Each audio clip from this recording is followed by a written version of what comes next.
Going on. Let's see what we got. All right, let's see if we can do this. Connection is weak. All right, let's strengthen that connection up. All right, looks like we are ready to go. Good morning, good morning. Happy Tuesday morning on a nice, overcast, rainy day. Today, another beautiful day that the Lord has made. Won't be another one like it ever in the history of the world or our lives. So let's take this day and let's make it great and do what we got to do and do what we got to do with it, right? So today, actually for the past couple of days, I've been thinking and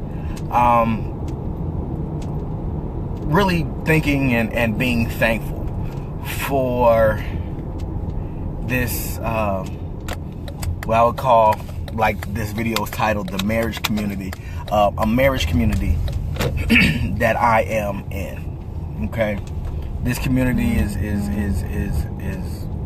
great. It's beautiful, and I've been so thankful to have these people in my life.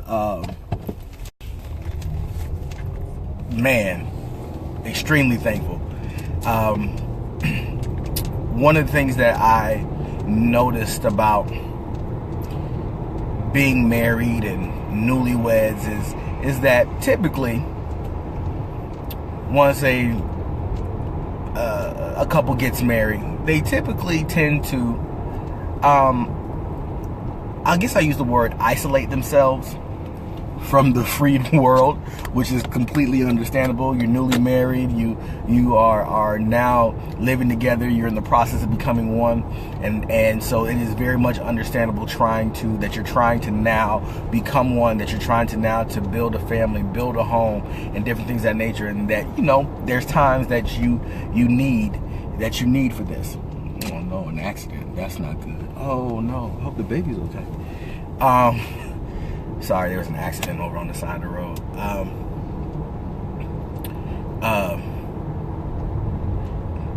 And, you know, being able to, sorry about that, lost train of thought. Being able to, you know, build family. So, you know, you tuck yourself away for a little bit. However, sometimes I see that in a lot of couples, they tuck themselves away. As in, you know, they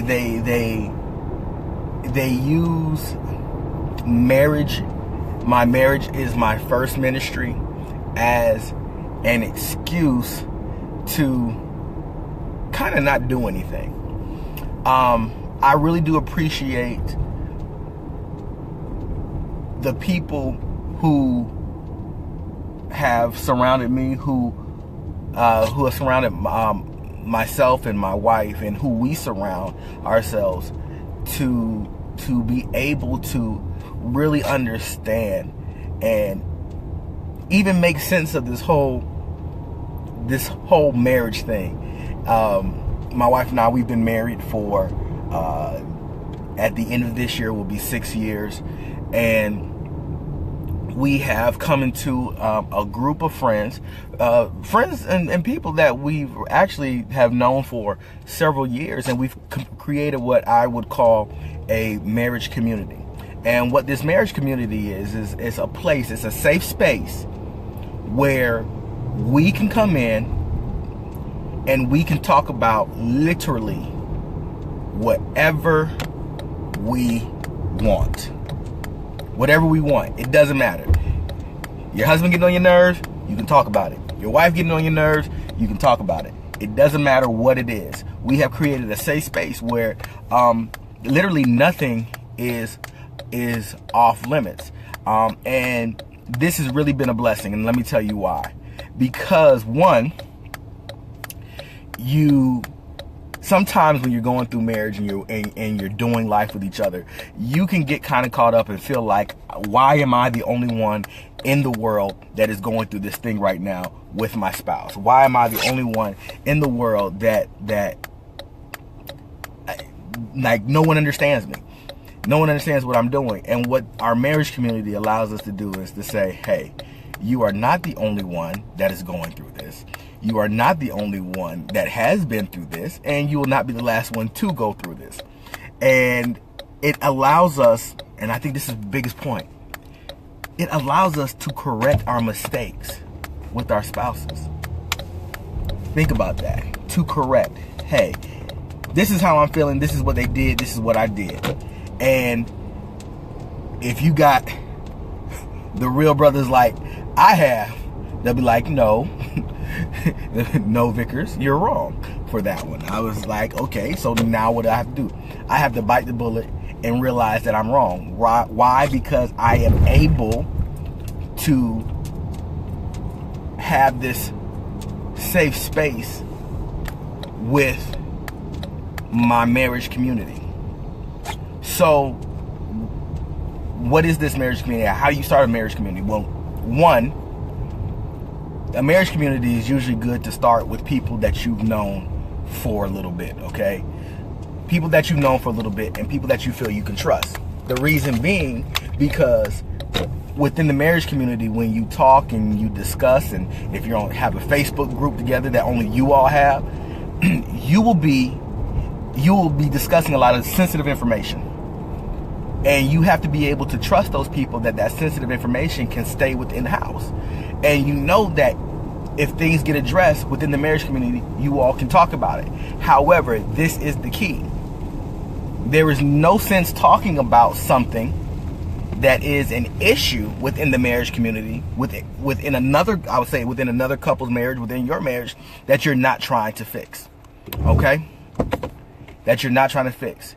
The marriage community is about bringing the issues to the forefront and reconciling the institution back together, regardless of what it is. You all had a falling out, missed the birthday, missed a special day, whatever else the case might be. The marriage community is about that. I have, like I said, in our marriage community, we have myself.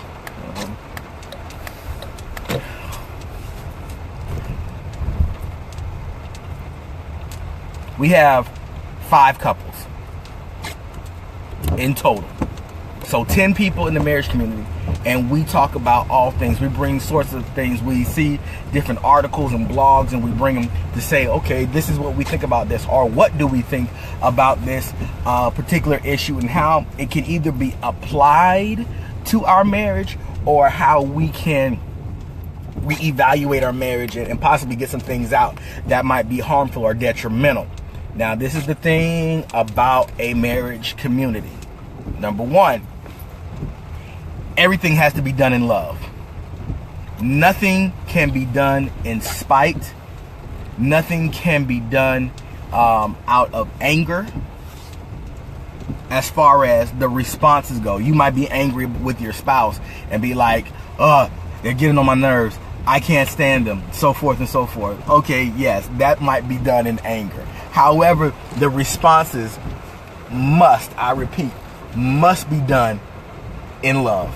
Okay? That's one. So everything must be done in love. 2, everything stays in-house. The marriage community is built on trust. And the more that you see you can trust, the more you can open up. All right? 3, the marriage community is to show that you are not the only one going through what you are going through. Okay? So you can say, you know what? I'm not the only one. Sometimes with one of the couples in our marriage community, we talk about our children, and then they talk about how their children act out a certain way, like this and like that, and I say, thank you, Lord. My child is not the only one. For a second, I thought my child was just crazy, was singular crazy right now, and the only one doing what they were doing. But no, it is not. Excuse me, they are not the only ones. So it helps you bring a peace of mind, to the whole situation, saying, you know what, this is how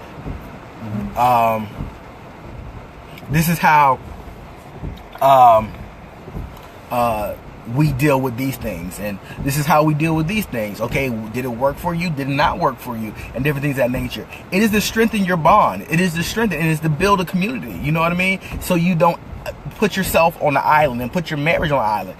Yes, your marriage is your first ministry, but the marriage is kind of like the church, and you cannot forsake, you know, fellowshipping with the saints. Right? That's how you get stronger. That's how you move on and go into deeper places as you grow and as you mature. So I would like to say that, you know what? Get a marriage community. A marriage community with people that you can trust. Okay? This is something that is highly important and is highly imperative right now with the attack on marriages these days. People getting into marriages for the wrong reasons, and people getting out of marriages for the wrong reasons. Grab yourself a community. And I'm not saying the community is going to be perfect. I'm not saying that you won't be mad at somebody or whatever. However, it is a community where you can hash it out, and you can talk about it with other couples, because it's not going to leave that group. And the thing about it is, you cannot violate that trust. There's one thing I can say is that no one in our group has violated the trust. We keep it all in-house. Why? Because married people need other married people. Couples bring about different dynamics. The Bible talks about you know, the fivefold ministry. You have and the 9 gifts of the Spirit. You have couples that bring about different gifts and different dynamics that help edify the body as a whole. You see how that works? So this is why it is important. You know what I mean? This is why, yeah, your church does stuff. Yeah, you go out with your friends at times. Yeah, you do this every so often. But do you have a group that you can come back home to and say, hey, y'all, this is what I've done. This is what, and then this is what's going on. I made a mistake, or this person or my spouse really upset me, and then go back in to correct the issue or correct the problem. This is what the marriage community is about. So I would suggest the biggest thing. I almost forgot this. One of the sole purposes of the marriage community is to always help the couple return back to their spouse. Okay? So when I say that is this: we do not speak disparagingly against someone's husband or someone's wife. I hope the rain that's falling isn't drowning me out. But we do not speak disparagingly against those persons. What we do is we try to help reconcile this whole thing, no matter where it goes. You know, you'll never hear us in our community, I don't even know why you deal with them. They're always doing this, or they never do this, and da-da-da-da-da-da-da. You got more patience than I do. No, that's not what we do. The whole purpose is to reconcile. So what do? Get yourself about anywhere from a total of 3 couples to a total of 5. I don't know if it needs to grow past 5 or whatnot. You know, we are. It's a tight knit group. Let's just put it like that. It's a tight knit group, and we can call upon each other. We can talk. We can talk to each other. Don't let pride get in the way, because pride will really mess you up. Not just in your marriage, but in your marriage community. Pride will mess you up if you think that you don't have anything to hear, or no one, you don't necessarily have to listen to anybody. Pride will mess you up in your marriage community, because then, you know, people will feel like whatever they tell you, you won't listen to them. So you can't have pride. You have to put it away. You have to be open to the things that people are going to speak into your life, because if you know that people are going to speak the things into your life that are going to breed life, right? If people are going to speak into your life where people are going to breed health and a healthy marriage, then what? And that's what then you know that these people and these persons are wanting the best for you. You are not the only one. You are not the only one who sometimes think your child has lost their mind. You are not the only one who has argued about washing the dishes. You are not the only one that has argued about why picking stuff off the floor. Like, why do you always walk by it? You are not the only one that has argued about, I don't fold the clothes like that. I don't fold the towels like that. You are not the only one who has done these things. We have all been through it one time or another. We have all been through it, okay? So you don't feel crazy and you have a peace of mind. Get with other people who've done the same thing, who have been through the same thing, who has thought the same thing, right? It helps the learning curve. It helps the learning curve so much more. And that's pretty much it. I'm about to have to get out into this rain and go into my office, thrilled. Students walking around, finishing up finals, getting ready for graduation. So on next week, Wednesday. But get yourself a marriage community, and if you need help trying to build a marriage community, please get in contact with me. You can inbox me. Excuse me. You can inbox me. You can message me, whatever. If you my number is on my page, you can call me. So if you are wanting to do that, I can help, and I can also put you in contact with other people who can help as well. And it'll be a wealth of knowledge on how to do it, who you can bring in, who. Now, you can't just be like, hey, I want you in my marriage, and other people aren't willing. You have to have willing participants in this. This actually really kind of started for us as a hey, we're always talking to each other, so we're in a little group where we can just kind of share little quips and different things of that nature, and then it expanded from there. And it's been really, really great. So, like I said, if you want more information about how to start a marriage community, it's very simple. It's really very simple. And we want to see marriages succeed. Vickers Speaks wants to see marriage succeed. Bird and Fish Ministries, they want to see marriages succeed. Dunamis Ministries wants to see marriages succeed. What other ministries out there? Daytona Christian Center, Greater Bethlehem, all these other ministries across the Volusia County area want to see marriages succeed. But if you are wanting to start a marriage community, or you're looking for a marriage community to get into, no. Let me not say if you're looking for a marriage community to get into. If you are wanting to start a marriage community and you want more information, right? You feel uneasy about the whole trust issue, we can work with you. It could be and some people post and talk more than others, and that's quite all right. Everybody reaches out to everybody, and we want to be here to help you all in that, to strengthen your marriages, and so I am not the only one who is going through this. I'm gonna get inside. The rain has died down now, so Vickers Speaks. Share, like, and if you want to start looking to possibly do that, comment our message, and we'll get you started and the keys to doing this thing. All right, we are out. Until next time.